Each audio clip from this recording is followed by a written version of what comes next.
Sebas y Angie, pero sé que van a seguir haciendo la obra allá donde vayan, entonces estamos tranquilos. ¿Ya está grabando, mi amor? ¿Sí? Ya lo haces. Bueno, hermanos, vamos a primero hacer una oración y ya vamos a estudiar. ¿Listo? Bueno, Baruch atah Adonai, bendecido eres tú, Adonai, nuestro Elohim. Te damos gracias por este día de Shabbat. Te damos gracias por tus misericordias. Te damos gracias por tus bondades, por haber volteado tu rostro hacia nuestras vidas y habernos hecho parte de tu pueblo. Te damos gracias por este día de Shabbat, que nos permites distinguir que hoy es Shabbat. Y te pedimos que seas tú, por favor, ministrándonos en tu palabra, porque tu palabra es espada de doble filo. Que sea tu voluntad en estas palabras que se estudien y que sean transformando nuestros corazones. En tu nombre santo, Yeshua Mashiach. Amén. Bueno, vamos a estudiar Marcos 2, por favor. Entonces, vamos a distribuir así como en cuatro, porque vamos a compartir también algunos versículos. Entonces, las dos primeras filas acá son el grupo 1, las dos últimas filas de allá son el grupo 2, las dos primeras filas de acá son el grupo 3 y la última fila es el grupo 4. ¿Listo? Entonces vamos a estudiar Marcos 2, por favor. ¿Cómo hacemos acá?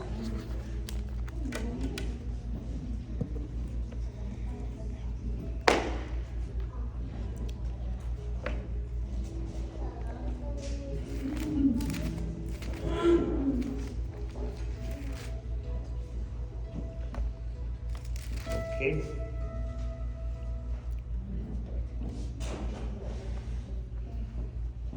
Entonces, vamos, es todo el capítulo 2, sin embargo, vamos a estudiarlo por secciones porque no me parece muy extenso para estudiar todo el capítulo. ¿Listo?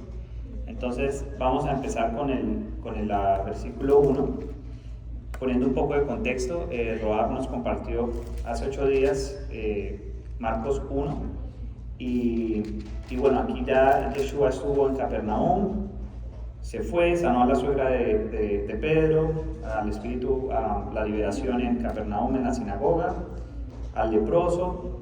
O sea, estaba en Capernaum, salió y ya aquí en el capítulo 2 vuelve. Entonces, alguien del grupo 1, porfa, que me vaya leyendo y vamos como analizando versículo por versículo. El pastor, si quiere, nos puede compartir. El 2.1, vamos analizando versículo por versículo, por favor. Dice el capítulo 2 de Marcos: entró Yeshua otra vez en Capernaum después de algunos días y se oyó que estaba en casa. Ok, entonces lo primero es, esta ciudad de Capernaum pues tiene bastante en el Nuevo Testamento. Y es muy curioso, ¿no? Porque es una ciudad de Galilea. Recordemos que Galilea está al norte. Galilea está relativamente retirada de Jerusalén. Galilea es una tierra en donde no se tiene como concepto de que haya mucha santidad. Se les dice, de hecho, Galilea de los gentiles. O sea, de hecho, Isaías lo llama así. Vamos a Isaías 9.1. Isaías lo llama, lo analizamos acá. Isaías 9.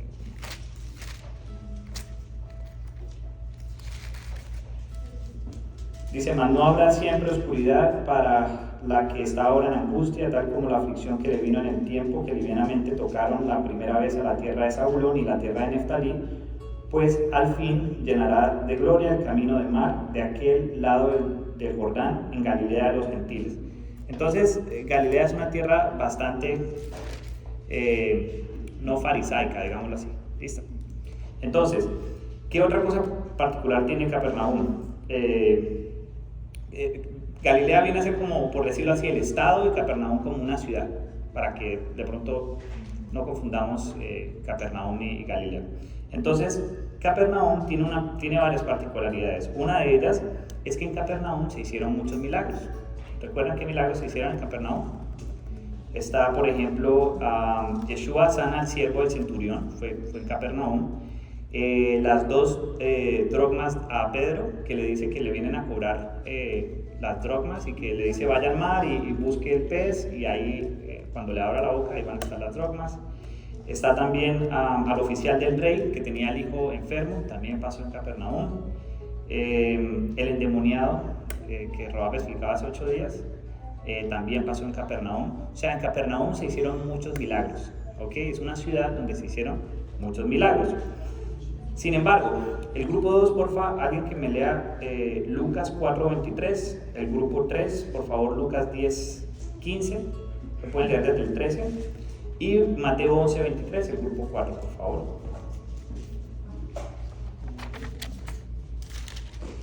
Y ya vamos a ver una particularidad de Capernaum. Sí, mi amor.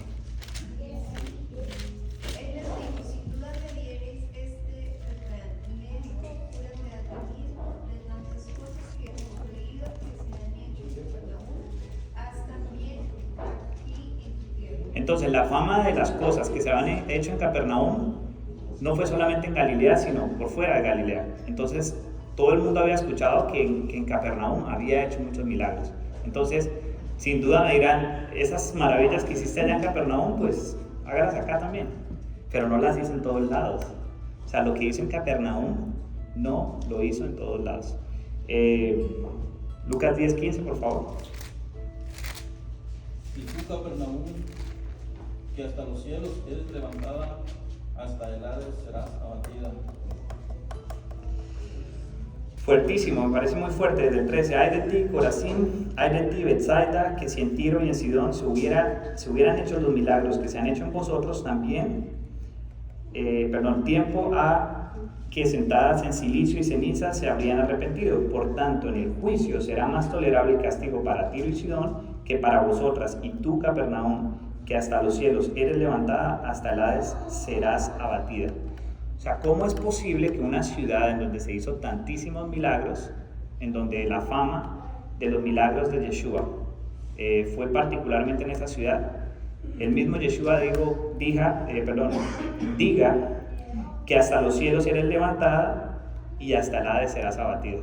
Qué fuerte, ¿no? Fuerte.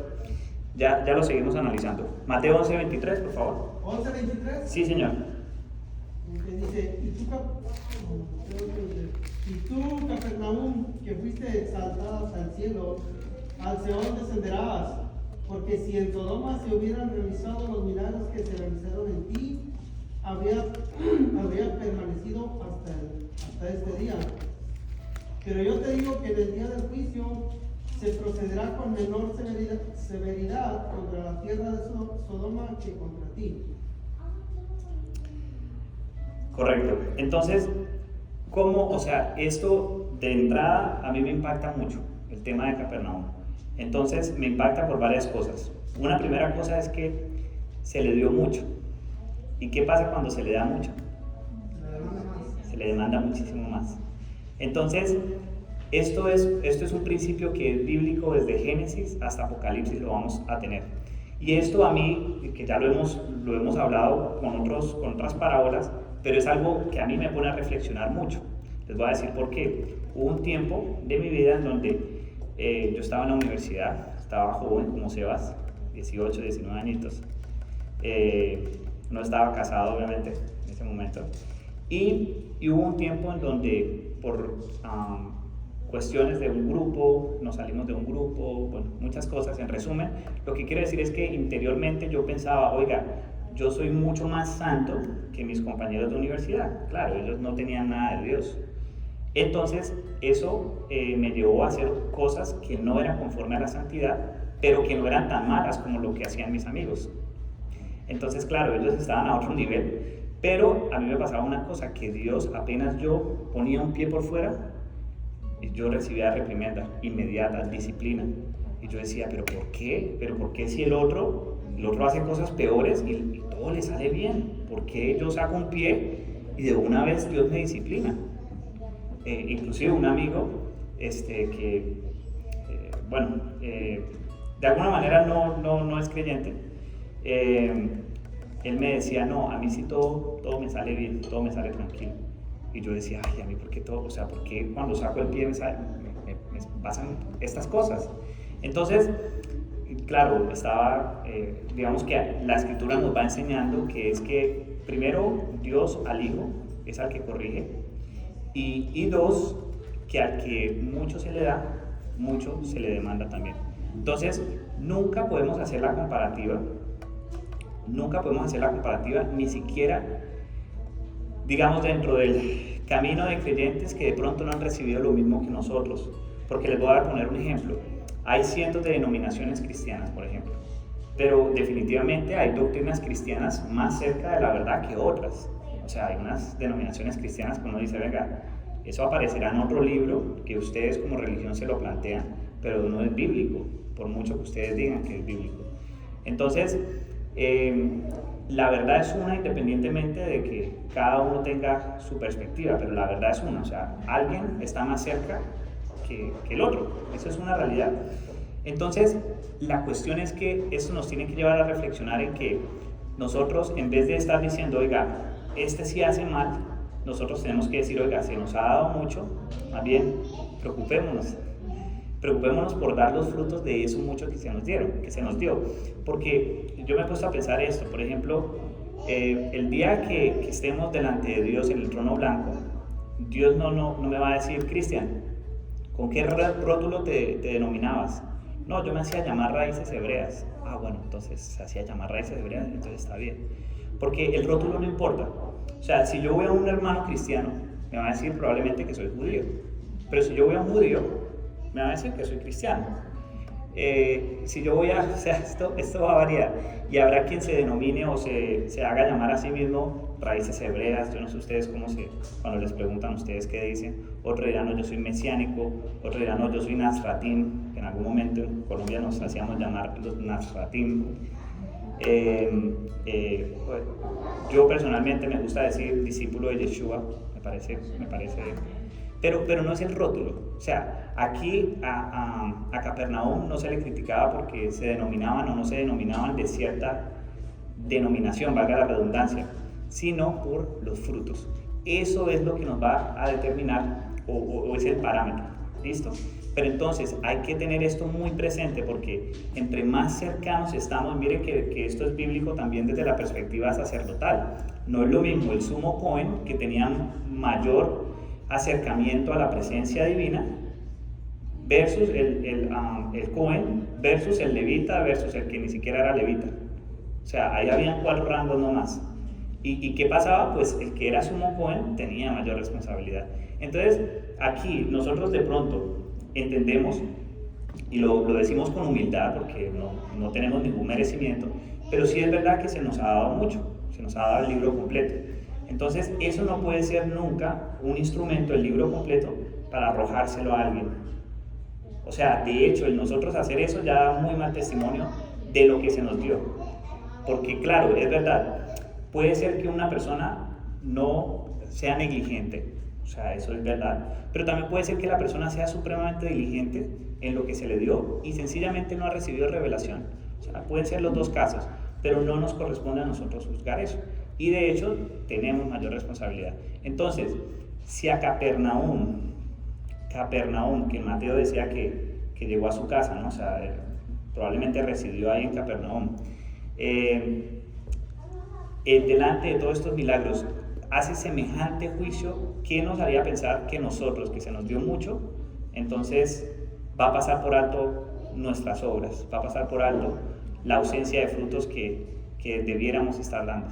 Entonces, que no nos pase. Recuerden que todo lo que está en la Escritura no es para decir, oiga, esos de Capernaum sí son malos. No, es para decir, oiga, esto le pasó a Capernaum, que no les pase a ustedes. Y hoy en día no es una cuestión geográfica. Hoy en día Dios no va a decir, voy a juzgar a Dallas, o voy a juzgar a Garland, voy a juzgar a McKinney allá, voy a juzgar a... No, porque no es una cuestión geográfica, porque estamos en dispersión, porque estamos en medio de las naciones, y se nos va a juzgar es conforme a lo que se nos dio, conforme a los milagros. No es lo mismo una persona que tiene un acercamiento a Yeshua, puede que ni siquiera sepa de la Biblia, pero un día se le apareció y lo libró del pecado, versus una, o sea, es muy, mejor dicho, lo que quiere decir es, antes de ufanarnos por conocer de la Escritura y por conocer de Dios, deberíamos tener esa mayor responsabilidad para dar frutos. Entonces, pues lo quería compartir de esa manera porque fue lo primero que me llamó la atención leyendo sobre Capernaum. ¿Listo? Siga, hermano, por favor, el versículo 2. Dice el verso de Marcos, ¿verdad? Sí, señor.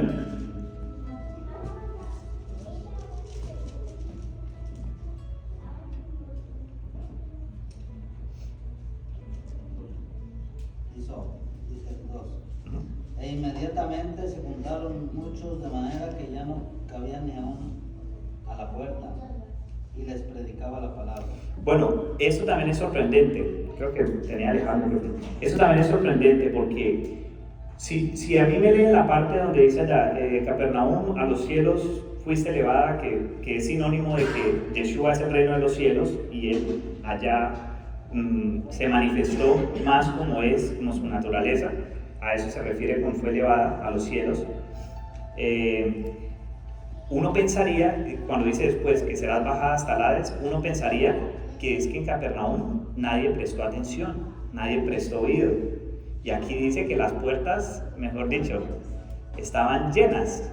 Ahora, si lo comparamos con, por ejemplo, alguien del grupo 1 que no sea el del pastor, por favor, lea por favor Mateo 8:34. Si lo comparamos con Mateo 8:34, esto es impresionante. 8:34. Amén. Sigue. Mateo 8:34. Sí. Dice, y toda la ciudad salió al encuentro de Yeshua, y cuando le vieron, le rogaron que se fuera de sus contornos. O sea, los gadarenos salieron de la ciudad y le rogaron a Yeshua que se fuera. O sea, una ciudad completa le rogó que se fuera, y esa ciudad no tiene la reprimenda que tiene Capernaum, que donde sus ciudadanos escuchaban y donde se acumulaban en un público grande. Increíble. O sea, increíble que la ciudad que lo despreció, ni siquiera la ciudad que lo despreció tiene el mismo juicio salido de la boca de Yeshua que Capernaum, donde sí se acercaban y lo escuchaban. Entonces, miren que ahí también empezamos digamos, a extraer un concepto muy interesante que es la igualdad, que es muy diferente a la equidad, ¿no? No me quiero meter en eso, pero para que lo vayamos pensando. Y no es lo mismo la igualdad que la equidad, ¿ok? O sea, no es lo mismo a una ciudad que se le dio mucho versus a una ciudad que se le dio poco, a pesar de que ellos sacaron a Yeshua de la ciudad. Seguimos. Siga, pastor, por favor. El 3. Entonces vinieron a él unos trayendo un paralítico que era cargado por 4. Bueno, yo pregunto ahí. Pongámonos en los pies del paralítico. Y no me era más fácil decir, venga, algunos de ustedes 4, háganme el favor y vayan y busquen a Yeshua. O vayan los 4 a ver, el que pueda acceder ahí cerca de él. Y le dicen que me mande una sanación así remota. Lo podría haber hecho. Es más, tenemos precedente de que Yeshua lo hizo. Con un paralítico también. Entonces, esto nos lleva, a mí en particular, me lleva a pensar que, oiga, independientemente, o sea, Dios puede hacer absolutamente todo, pero nunca debe faltar el esfuerzo, o sea, nunca debe faltar la diligencia. Que es que Adonai puede traerme el alimento acá, como lo hizo con Elías en la boca de un ciervo. Sí, pero eso de alguna manera es como tentar a Dios, ¿no? O sea, es como que, no, Dios me va a morir de hambre. No, o sea, tenemos que ser diligentes. Tenemos que ser diligentes. Siga, hermano. El verso 4 dice, y como no podían acercarse a él a causa de la multitud, descubrieron el techo de donde estaba y haciendo una abertura bajaron el lecho y donde yacía el paralítico. Siga, el 5. Al ver Yeshua la fe de ellos, dijo al paralítico, hijo, tus pecados te son perdonados. Bueno, aquí vamos a revisar varias cosas. Grupo 2, por favor, Mateo 8:6.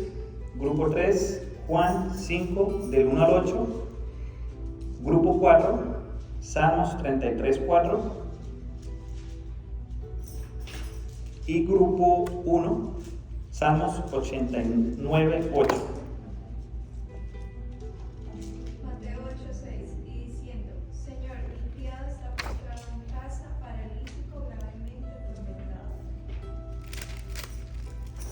Dame un segundito. El 5 dice que entrando Josué en Capernaum, vino a él un centurión rogándole y diciendo: Señor, mi criado está postrado en casa, paralítico, gravemente atormentado. Ok, y Yeshua le dice: yo iré y lo sanaré. Y responde el centurión: no soy digno que entres bajo mi techo, solamente di la palabra y mi criado sanará. Entonces ya tenemos un precedente. Vamos a ver otras instancias en donde Yeshua ha sanado a un paralítico. Entonces, esta instancia que estamos hablando acá fue, como dije ahorita, como remoto. O sea, vino el centurión y Yeshua dio la palabra y quedó sano. Sí, en la misma ciudad, Capernaum. ¿Listo? Pero fue de esta manera, fue remoto. Juan 5, del 1 al 8, por favor. Amén. Después de esto hubo una fiesta de los judíos y Yeshua subió a Jerusalén. Y en Jerusalén, junto a la puerta de las ovejas, hay un estanque llamado en hebreo Bethsatá, que tiene 5 pórticos. En esto yacía una multitud de enfermos, ciegos, cojos e impedidos. Y estaba ahí cierto hombre que llevaba 38 años en su enfermedad. Ok. 38 años, dice, cuando Yeshua lo vio acostado y supo que llevaba ya mucho tiempo, así le dijo: ¿quieres ser sano? Señor, le respondió el enfermo, no tengo quien me meta en el estanque cuando se agita el agua, y entre tanto que yo voy, otro desciende antes que yo. Yeshua le dijo: levántate, toma tu lecho y anda. Entonces, aquí vemos otro paralítico que es sanado. ¿Qué particularidad tiene este? Que este no estaba buscando a Yeshua. Él estaba buscando el milagro, sin importar el santo, porque encima de este tema del estanque y esto no era muy de la escritura, que digamos, ¿no? Eso venía de otras tradiciones que no tenían que ver con la escritura. Entonces, aquí vemos a una persona en necesidad, un paralítico, que no tiene ni idea de Yeshua, ni lo está buscando de hecho sanaciones, de hecho contrarias a la escritura, pero aún así Yeshua va y lo sana. Esto es presencial, pero tenemos esa particularidad, que él no estaba buscando a Yeshua. ¿Listo? Entonces, volviendo a Marcos,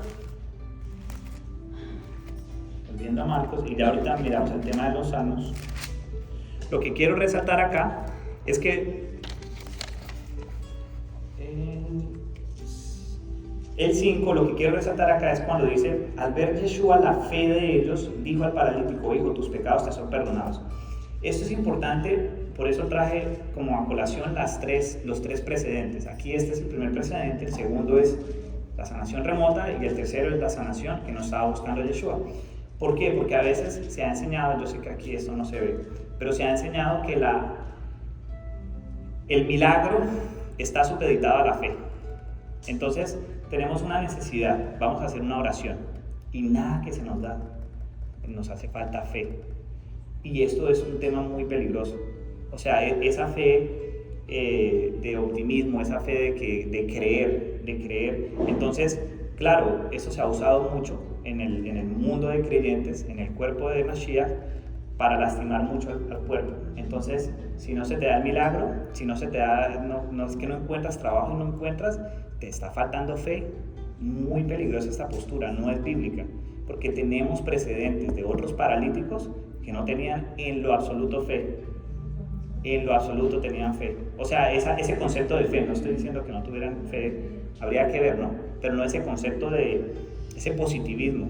Entonces, yo me puedo imaginar que una persona en esta situación, porque pasa y lo digo porque pienso yo que sobre todo en el cristianismo, pero creo que en raíces hebreas no pasa, pero es peligroso porque te puede generar demasiada ansiedad, porque es que tú dices, es que no encuentro trabajo y estoy en una situación en donde los gobernantes no creen, no hacen conforme a la palabra, en donde hay injusticias.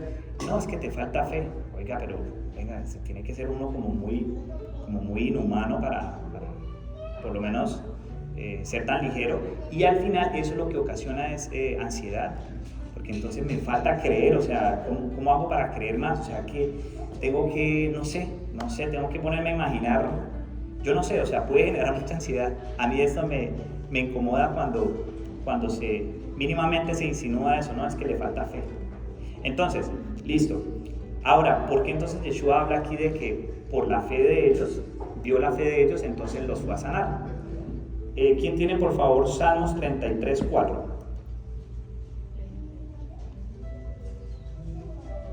Amén. Sigue.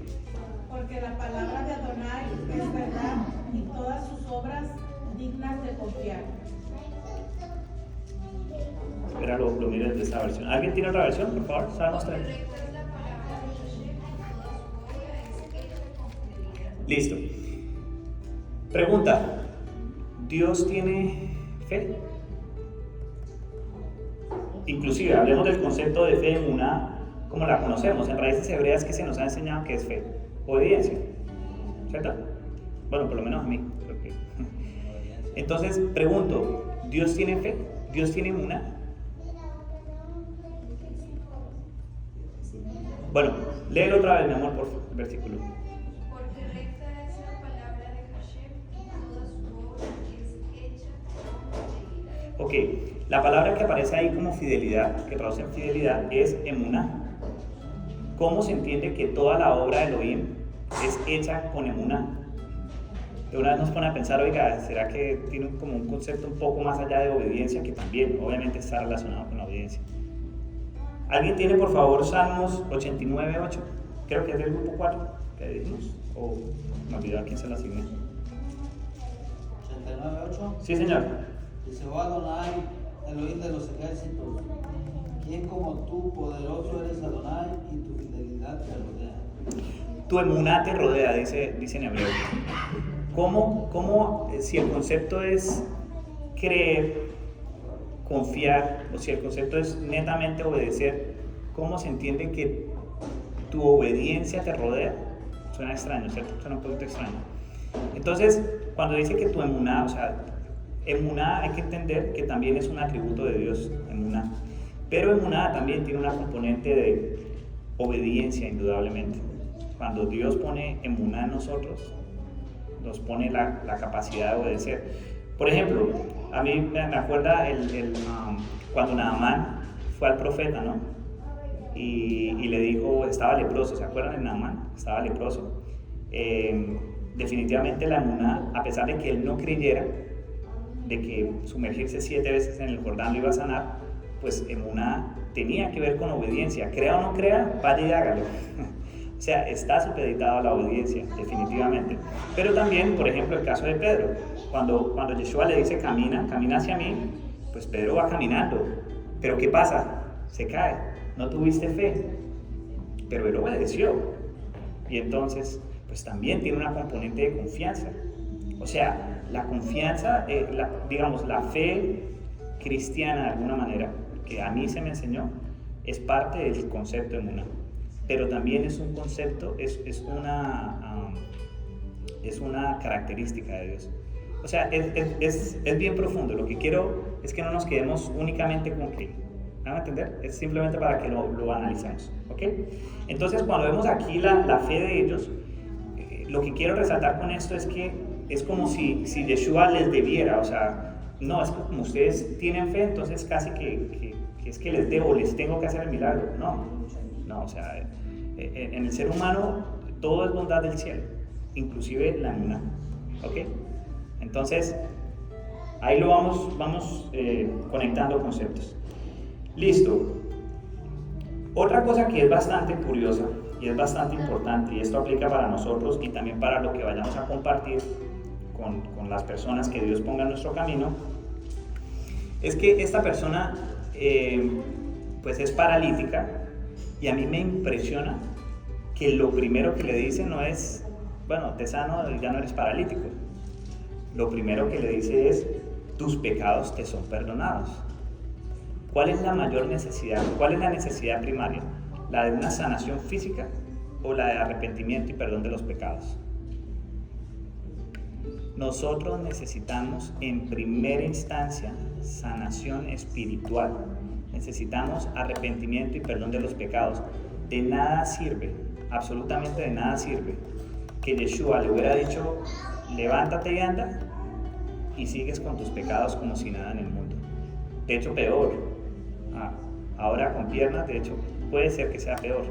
Entonces, hay que tener presente esto. Y esto es práctico. ¿En qué sentido es práctico? Por ejemplo, el tema de Sedaká, el tema del diezmo.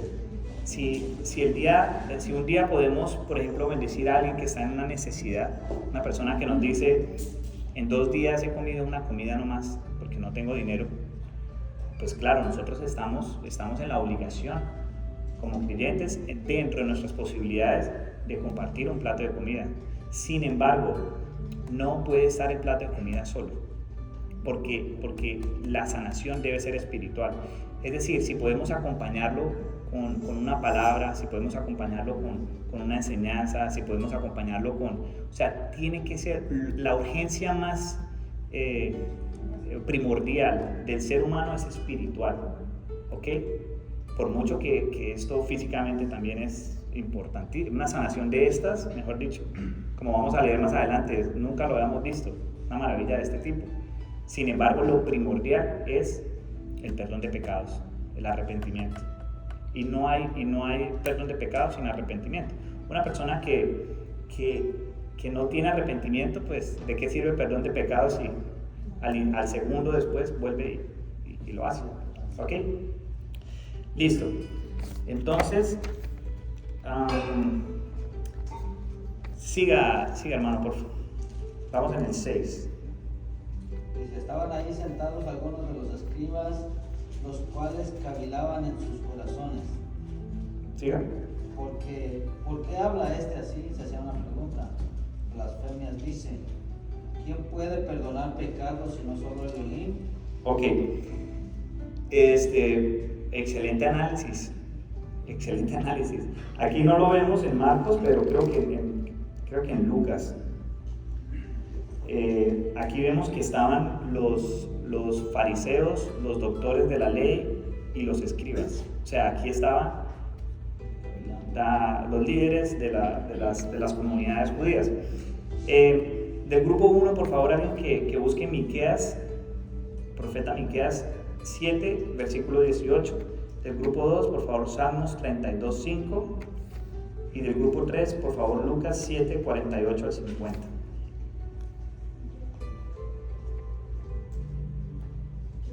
¿Miqueas qué? 7, 18. Amén. Siga. ¿Quién es Adonai como tú, cancelando iniquidad y pasando sobre los pecados del remanente de su heredad? Él no retiene su ira para siempre, porque se deleita en misericordia. Ok. Salmos 32, 5. Mi pecado te declaré y no encubrí mi iniquidad. Dije, confesaré mis transgresiones a Yahweh y tú perdonaste la maldad de mi pecado. Ok. ¿Qué tiene Lucas 7, 48 al 50? Dice, y a ella le dijo, tus pecados te son perdonados. Y los que estaban juntamente sentados a la mesa comenzaron a decir entre sí, ¿quién es este que también perdona pecados?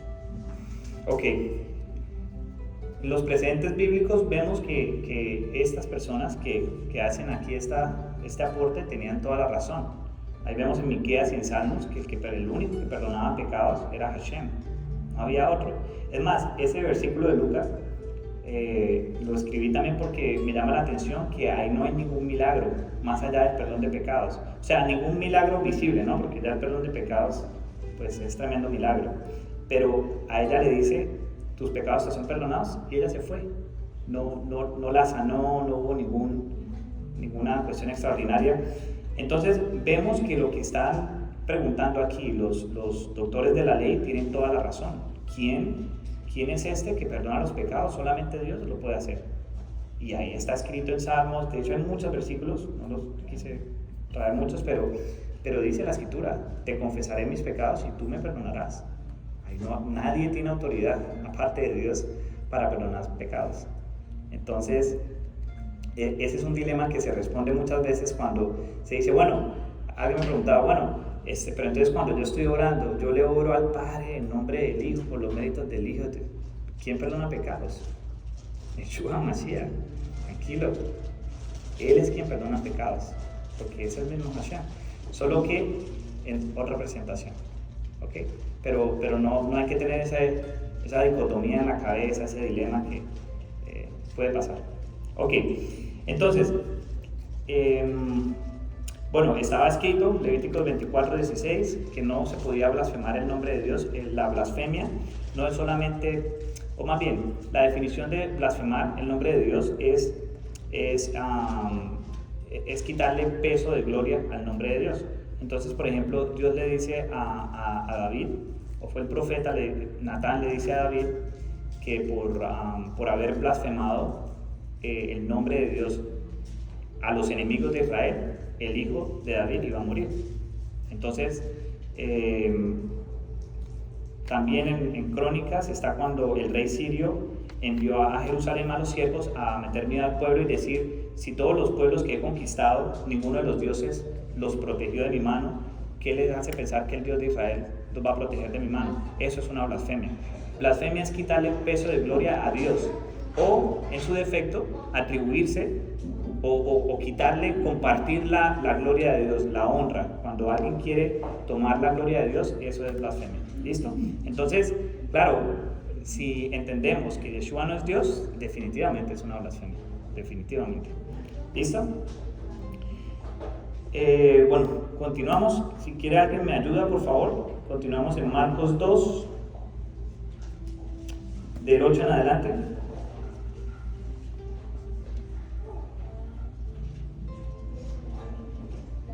Conociendo luego Yeshua y su espíritu, que cavilaban de esta manera dentro de sí mismo, les dijo: ¿por qué caviláis así en vuestros corazones? ¿Qué es más fácil?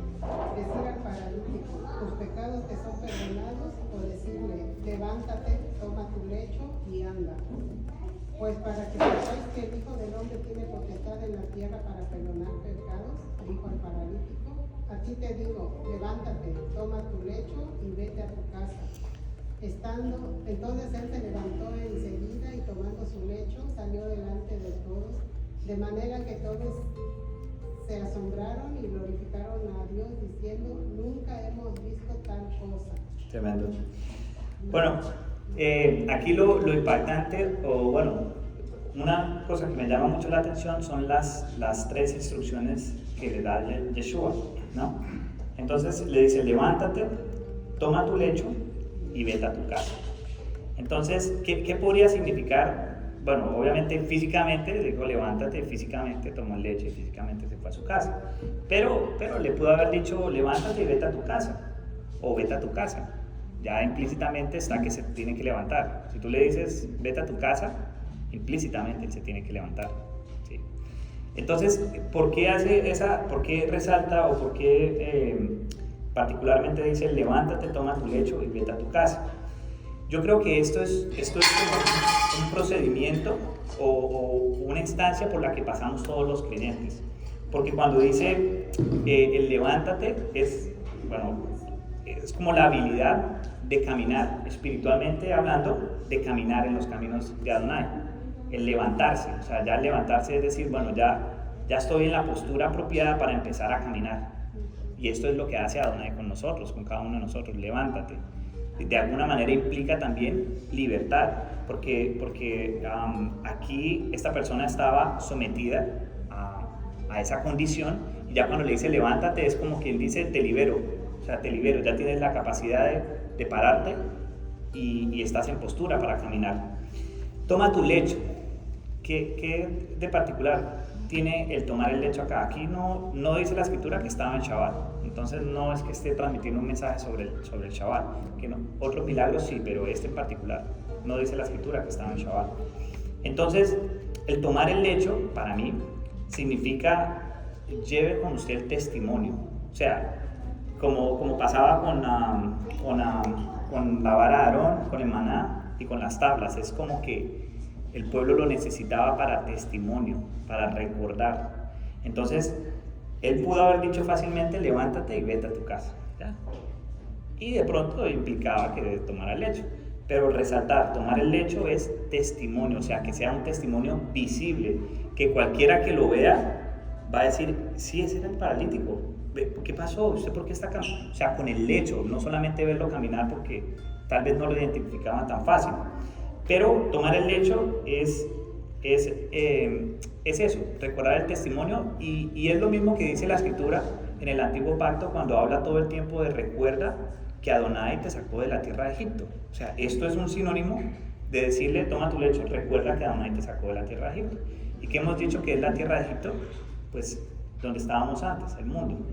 Nosotros tenemos que recordar de dónde nos sacó Elohim, y tenemos que llevar nuestro lecho con nosotros, ¿ok? Y vete a tu casa. ¿Por qué le habrá dicho vete a tu casa? Puede haber dicho vete a la sinagoga. Sí. Bueno, o no le pudo haber dicho nada, simplemente levántate y anda, como pasó en otro lugar, bueno, con Lázaro, ¿no?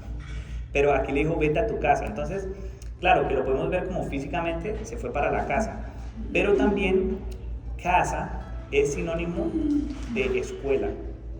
Entonces, no sé si ustedes han escuchado, por ejemplo, que estaban en la época de Yeshua la casa de Hillel y la casa de Shammai, que eran las dos escuelas de los fariseos y los saduceos. ¿Sí lo han escuchado? Entonces, cuando se dice que esta era la casa de Hillel, no es que vivían allá en el techo, bajo el techo de Hillel. No, significaba que tenían posturas doctrinales igual a Hillel. Y el que era de la casa de Shammai significaba que tenía posturas doctrinales igual a Shammai. Entonces, esto lo recordamos también cuando la Escritura dice que Dios le dijo a Abraham, vete de la casa de tu padre. No es que necesariamente Abraham vivía bajo el techo con el papá, que bueno, literalmente alguien dice, no, yo lo entiendo así, ok, pero no era una cuestión física de que físicamente compartía el techo con el papá de Abraham. Era que vete de la casa de tu padre, vete de la escuela doctrinal que tiene tu papá, porque nada que ver, no tiene que ver en lo absoluto con lo que soy yo como Elohim. Entonces aquí cuando dice vete a tu casa, de alguna manera le está diciendo, si vemos los precedentes de los 3 paralíticos, ¿cuál era el paralítico que más en orden doctrinal estaba? Pues entendemos que primero porque tenía emuná, y segundo porque fue diligente, porque fue a buscarlo. O sea, a los otros paralíticos no los mandó a la casa. Entonces, esto es una forma de decir, la escuela doctrinal que llevas va muy bien, sigue así, vete a tu casa. Sigue en esa escuela doctrinal y sigue creciendo en emuná, porque ya tienes emuná. ¿Me hago entender? Y yo pienso que el que estaba en las aguas, estaba en unas aguas que no eran. No eran. Las reales. Claro. Entonces, bueno, es curioso ahora, el que diga, no, yo solamente lo entiendo como que se fue para la casa de 4 paredes y ya. Sí, claro, pues se puede entender así también, pero creo que es más allá. ¿Listo? Bueno, vamos a saltarnos, porque el tiempo es corto. Vamos a saltarnos hasta el versículo 23. El tema del ayuno también sería muy interesante, pero lo tocamos Dios mediante en otro momento. Marcos 2:23, pastor, si nos ayuda por favor a seguir leyendo. Aconteció que al pasar él por los sembrados un día de reposo, sus discípulos andando comenzaron a arrancar espigas. Pregunta. Hagamos de cuenta que nosotros no estamos en esta época, que no todo ya está escrito, que no todo lo vemos en pasado. Hagamos de cuenta que nosotros estamos ahí en este momento, ¿ok? Y que se nos ha enseñado, alguien por favor de aquí del grupo 3, busque Éxodo 16:29. Y que se nos ha enseñado que una de las tradiciones orales que son increíblemente hoy están vigentes, las tradiciones orales del judaísmo, yo creo que han escuchado las 39 melajot, ¿cierto? Que son las obras de trabajo. Una de esas es no cosechar, entonces no se puede separar el fruto de la fuente que lo alimenta. Entonces la tradición judía dice que no se puede arrancar ningún fruto. Ahora, la escritura también dice esto, ¿sí, hermano Juan? Dice, mirad que Yahweh os dio el día de reposo, y por eso en el 6º día os da pan para 2 días. Estése pues cada uno en su lugar, y nadie salga de él en el 7º día. Entonces ahí vemos que ellos salieron. Entonces, si nosotros estamos en esa época, se nos ha enseñado que no se puede separar el fruto de la fuente, y encima nos han enseñado Éxodo 16:29 que dice que nadie salga porque ya en el 6º día hubo doble ración de comida.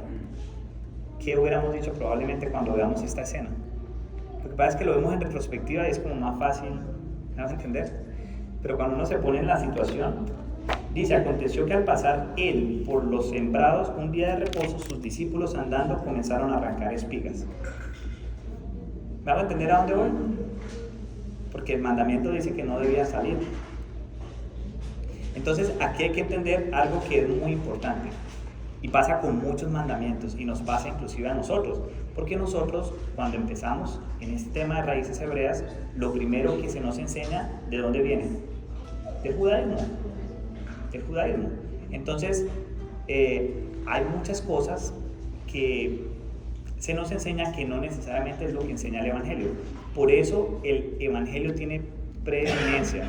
El Evangelio es más importante que cualquier tradición oral, Talmud, Mishnah, Zohar, lo que ustedes quieran ponerle. El Evangelio tiene el mismo peso que la Torá, y en raíces hebreas algunas personas como que todavía les da un shock escuchar eso. Pero es que Torá es instrucción, y aquí hay instrucción directamente de Elohim, venido a la tierra. Entonces no podemos pensar que porque la tradición dice esto y Yeshua dice esto otro. Por ejemplo, a mí me pasó con ayuno, hablando de ayuno. Entonces los primeros Yom Kippurim, mejor dicho, a mí no me podía caer una gota de luz, nada, no me podía lavar las manos, tenía que verme notoriamente que estaba ayunando. Pero cuando uno lee allá, oiga, pero es que cuando estén ayunando, que nadie se dé cuenta, que lávense la cara, no pasa nada. Pero es que el judaísmo dice que no, que eso es, mejor dicho, o sea, queda uno borrado del libro de la vida. Sí. Y era uno hasta antihigiénico. Yo iba al baño y no me podía lavar las manos porque me sentía, mejor dicho, que me iban a borrar del libro. Pero eso lo dice el judaísmo. El Evangelio no dice eso. Entonces cuando uno empieza, de pronto, uno empieza como a dar ese paso de, bueno, voy a creerle al Evangelio, pero se siente uno como a veces como que, uy, pero estoy yendo en contra de lo que me han enseñado. Entonces hay que tener la certeza, el shalom y la tranquilidad que el Evangelio es palabra de Elohim, dicho por él mismo. Entonces aquí lo primero que se nos debe ocurrir cuando leemos este primer versículo, es decir, ok, se me ha enseñado que una de las melajot, porque a mí también me pasó, no sé a ustedes, pero varias de estas melajot las empecé a aplicar. Entonces el tema de no encender luz, como que yo subía un switch y como que me sentía raro, como que no prendí una luz.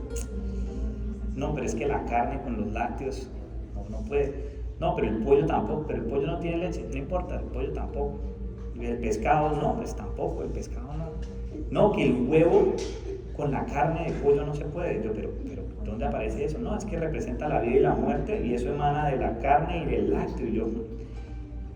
Y hasta el día de hoy, a mí no me gusta mezclar el pollo y el huevo. No me gusta mezclar el pollo, pero yo sé que eso es cosa mía. Solo que se me quedó eso. Son cosas que tenemos que, si yo lo hago hoy en día y no mezclo eso, yo sé que lo hago es porque ya es una manía mía, pero no pasa nada si me como un huevo y un pollo al mismo tiempo.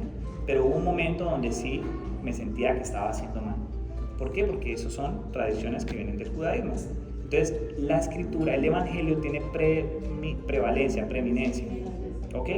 Entonces, si a mí me han enseñado que no se puede cosechar en el día de Shabbat, que claro, tampoco es que vamos a decir ahora vamos a cosechar todo y a venderlo, ya vamos a hablar, o sea, hay que en su justo sitio. Pero si a mí me han enseñado que ni siquiera por solventar el hambre puedo cosechar un fruto que no va a comer porque tengo mucha hambre, y si a mí me han enseñado que según Éxodo 16:29 lo que significa es que en Shabbat nadie puede salir de su casa a comer, porque es que allá cuando dieron el maná, pues eso fue lo que pasó. Entonces, cuando veo esto, lo primero que tengo que decir es, bueno, ¿Yeshua a qué vino? Yeshua no vino a abolir la ley y los profetas, vino a Bueno, hay varias traducciones, la que más me gusta es rellenar. Rellenar. Entonces, lo que él hizo es, esta es la escritura, esta es la Torá, esto es lo que significa, venga, lo llevo a este grado. Entonces, por eso el tema del adulterio. Entonces, no, que el adulterio es el acto físico y cuando estén los dos adúlteros. Yeshua dice, no, yo vine a rellenar el mandamiento.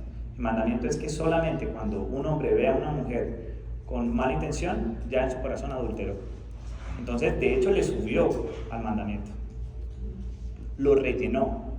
Entonces, cuando yo veo esto acá, y Yeshua pone unos parámetros del mandamiento, tenemos que decir, ok, entonces lo que me enseñaron, yo paraba en esta época, ¿no? Lo que me enseñaron de tradición oral y lo que enseñan allá en la sinagoga está mal, porque lo está diciendo el Mesías. ¿Listo? Entonces, siga hermano, por favor. Dice el 24. Entonces los fariseos le dijeron, mira, ¿por qué hacen en el día de reposo lo que no es lícito? Pero él les dijo, en 25, pero él les dijo, ¿nunca leísteis lo que hizo David cuando tuvo necesidad y sintió hambre? Él y los que con él estaban. ¿Cómo entró en la casa de Elohim, siendo Abiatar sumo sacerdote, y comió los panes de la proposición, de los cuales no es lícito comer sino a los Coaín, y aún dio a los que con él estaban? Siga, hermano. También les dijo, el verso 27, también les dijo, el día de reposo fue hecho por causa del hombre, y no el hombre por causa del día de reposo. Por tanto, dice el 28, el Hijo del Hombre es Señor aún del día de reposo. Bueno, ahí está súper claro, ¿no? Aunque algunas personas lo tuercen y dicen, no, como Él es el Señor, el día de reposo, entonces se puede hacer lo que sea, o ya Él lo eliminó porque Él es el Señor o algo así. Hay que entender una cosa, Dios es juez justo. Un juez justo escribe una ley y se somete a esa ley.